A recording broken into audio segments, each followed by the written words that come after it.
إن الحمد لله نحمده ونستعينه ونستغفره ونتوب إليه ونستهديه الصراط المستقيم، ونعوذ بالله العظيم من شرور أنفسنا ومن سيئات أعمالنا. إنه من يهده الله فهو المهتد، ومن يضلل فلن تجد له وليا مرشدا. وأشهد أن لا إله إلا الله وحده لا شريك له. يا رب هيئ لنا من أمرنا رشدا، واجعل معونتك الحسنى لنا مددا، ولا تكلنا إلى تدبير أنفسنا، فالنفس تعجز عن إصلاح ما فسدا. أنت الكريم وقد وجهت يا أملي إلى أياديك وجها سائلا ويدا، وللرجاء ثواب أنت تعلمه، فاجعل ثوابي دوام الستر لي أبدا. وأشهد أن محمدًا عبده ورسوله وصفيه وخليله، بلغ الرسالة وأدى الأمانة ونصح الأمة وكشف الله به الغمة. جل الذي بعث الرسول رحيما للعالمين معلما وكريما. يا أيها الراجون منه شفاعة صلوا عليه وسلموا تسليما. اللهم صل على محمد ما حي الحياة أرضا وما شهقت بتسليم فم. عباد الله، الوصية المبذولة للأولين والآخرين، للصالحين والمقصرين، تقوى الله. ولقد وصينا الذين أوتوا الكتاب من قبلكم وإياكم أن اتقوا الله. أما بعد، واها لريح الجنة، واها لرمضان، واها لشمس الشموس. يا مرحبا، أهلا وسهلا بالصيام، يا زائرا قد زارنا في كل عام، قد لقيناك بحب مفعم، كل حب في سوى المولى حرام، فاغفر اللهم ربي ذنوبنا ثم زدنا من عطاياك الكرام. رمضان، وما أدراك ما رمضان، إننا لنجد ريحه من بعد أيام كذا وكذا. رائحة رمضان وأيام رمضان وأجواء رمضان وعبوديات رمضان تذكرنا بالجنة. ولذلك من تأمل النصوص الشرعية وجد أن النبي صلى الله عليه وسلم يرشدنا إلى هذه المنحة العظيمة، رمضان تعتق من خلاله من النيران. إذا قدم رمضان فتحت أبواب الجنة وغلقت أبواب النار، ونادى مناد: يا باغي الخير أقبل ويا باغي الشر أقصر. ولله سبحانه وتعالى عتقاء في كل يوم من أيام رمضان. فأردت أن أحمل نفسي وإياكم على عتبات الجنة، نرى ثلة من الأولين ممن انداحت إلى أسماعنا شيء من سيرهم وأخبارهم. عند باب الجنة جعلنا الله وإياكم من ساكنيها، سنلتقي بآدم عليه السلام، أكثر الناس شوقا إليها، الذي دخلها ردحا من الزمن: اسكن أنت وزوجك الجنة. فانساب بين شوارعها وطرقاتها بين لؤلؤ وحصبات، بين روائح الجنة: إن لك ألا تجوع فيها ولا تعرى، وأنك لا تظمأ فيها ولا تضحى. فوسوس إليه الشيطان فخرج منها. آدم عليه السلام ينظر في باب الجنة فينظر إلى أشأم منه فيرى فئام من أمته سيدخلون النار، فيبكي على ذلك حسرة ومرارة، فلا يهلك على الله إلا هالك. بعد رمضان الجمعة الصلوات الخمس، والجمعة إلى الجمعة، ورمضان إلى رمضان، مكفرات ما بينهن إذا اجتنبت الكبائر، فينظر إليهم وكأنه يقول ما لكم، ثم ينظر عن يمينه فيرى فئاما من أمته فيغتبط بذلك، فيناديه المولى جل وعلا كما في الصحيح ويقول له يا آدم، فيجيب بجواب العبودية ويقول لبيك ربنا وسعديك والخير في يديك، فيقول له أخرج بعث النار، فيقول يا ربي وما بعث النار؟ قال من كل 999 يخرج واحدا فيكون من أهل الجنة. لما سمع الصحابة الكرام بذلك فزعوا إلى النبي صلى الله عليه وسلم فقالوا أينا ذلك الواحد؟ فقال يكثرهم يأجوج ومأجوج.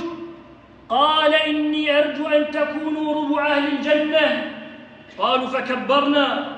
قال إني أرجو أن تكونوا ثلث أهل الجنة. قال فكبرنا. قال إني أرجو أن تكونوا نصف أهل الجنة. قال والله ما أنتم في أهل الجنة إلا كالشعرة البيضاء في شعر الثور الأسود، أو كالشعرة السوداء في شعر الثور الأبيض. الجنة إنها التي يقال عنها حب الوطن من الإيمان، ليس بحديث، ولكنها منازلنا الأولى وفيها المؤول، لكننا سبي العدو فهل ترى نرد إلى أوطاننا ونسلم. في الجنة بإذن الله إن أحسننا العمل والتزمنا بفرائض الله وعلى رأسها الصلاة والصيام سنرى نوحا عليه السلام الذي لبث في قومه 1000 سنة إلا 50 عاما، لاقى من خلالها ما لاقى وذاق فيها ما ذاق،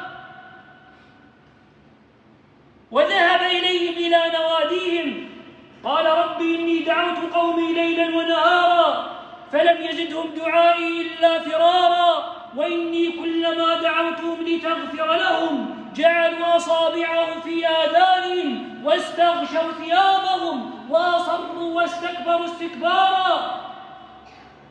سنراه في الجنة بإذن الله تعالى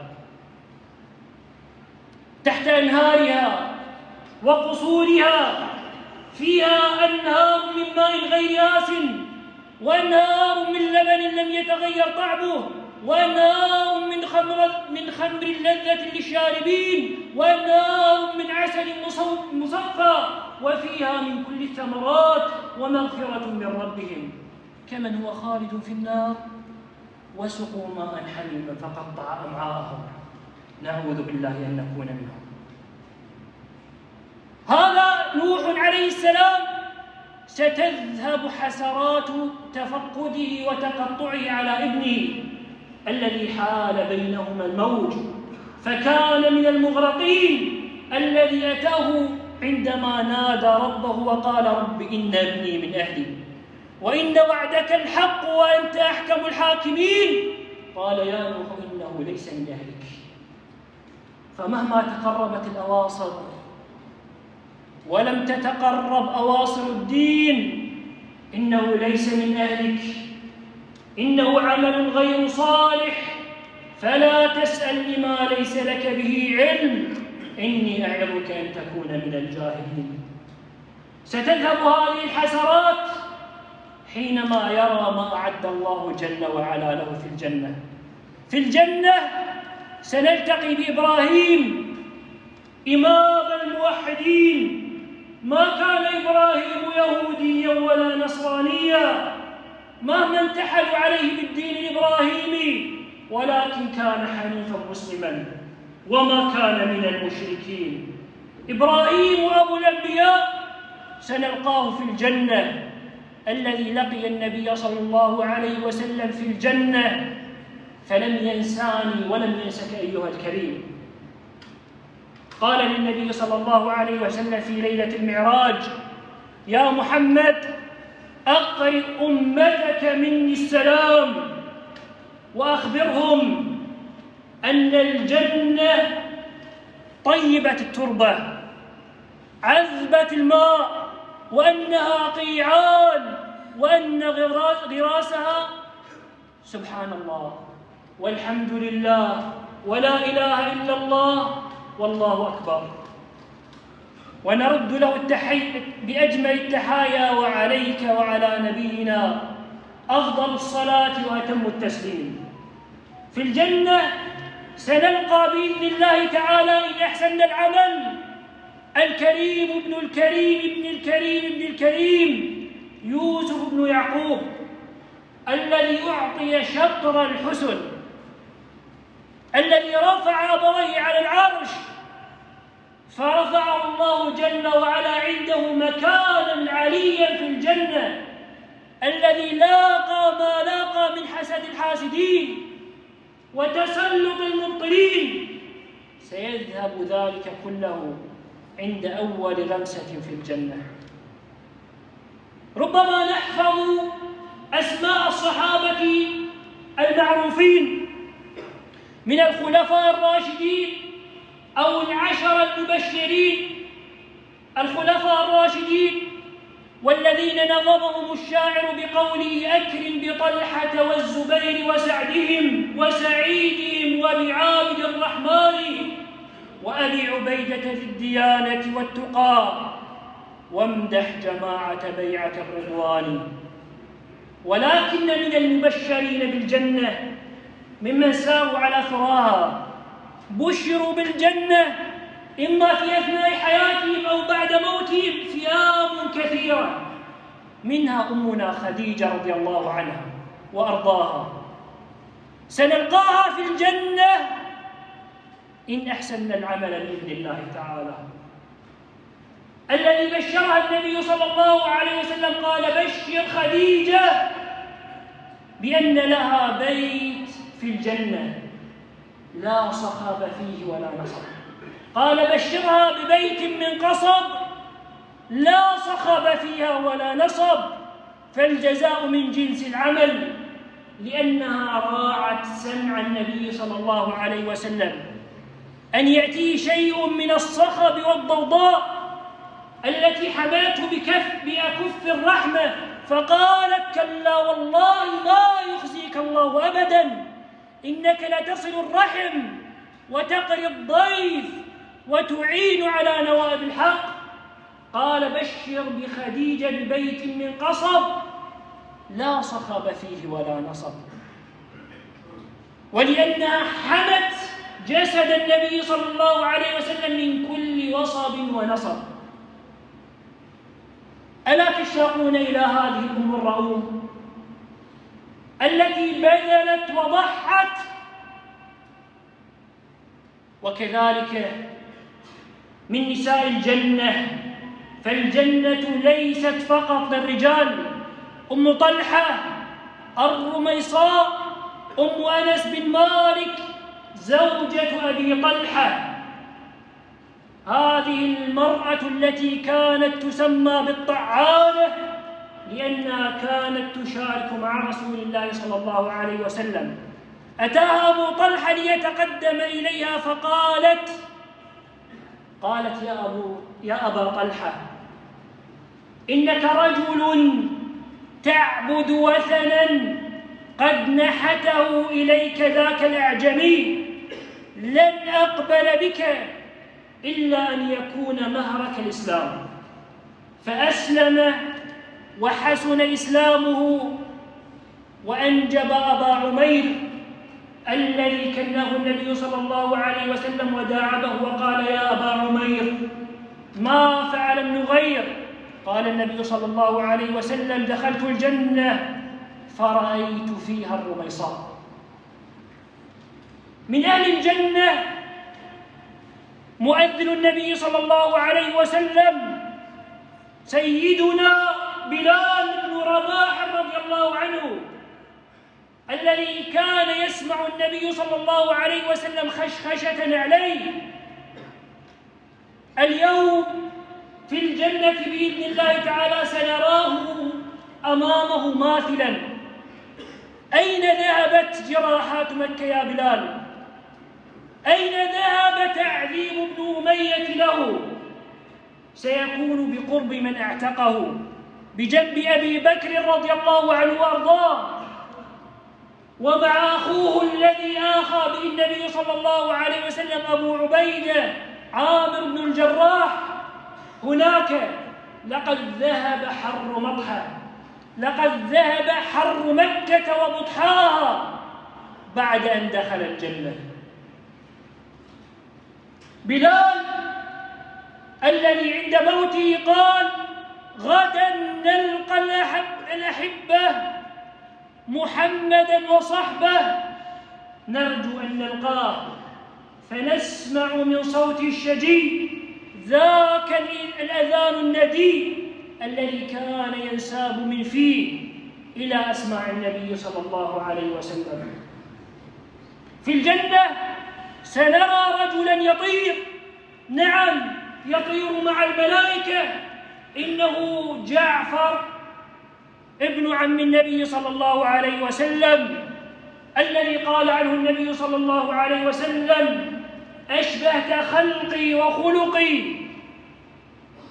جعفر بن أبي طالب أرسله النبي صلى الله عليه وسلم إلى مؤتة، فأخذ ينشد: يا حبذا الجنة واقترابها، باردة وطيب شرابها، والروم روم قد دنا عذابها، كافرة بعيدة أنسابها، علي إن لاقيتهم ضرابها، فنقي وضرب فأمسك الراية بيديه فقطعت يداه في المعركة، فقال عنه النبي صلى الله عليه وسلم عنه أنه يطير مع الملائكة.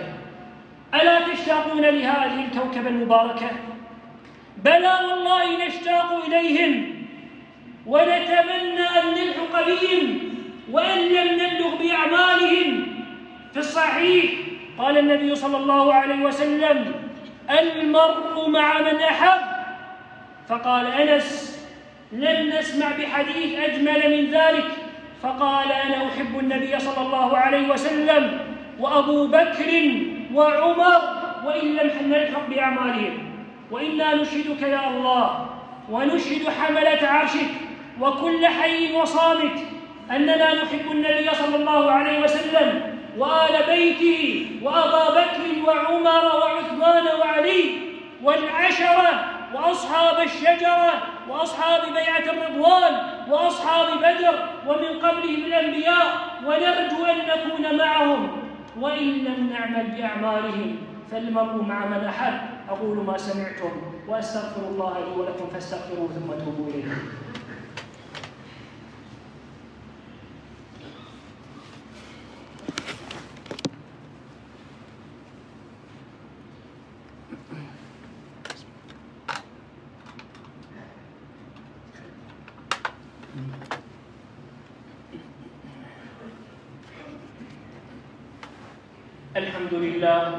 الحمد لله الذي يقبل التوبة عن عباده ويعفو عن السيئات ويعلم ما تفعلون، ويستجيب الذين آمنوا وعملوا الصالحات ويزيدهم من فضله، والكافرون لهم عذاب شديد.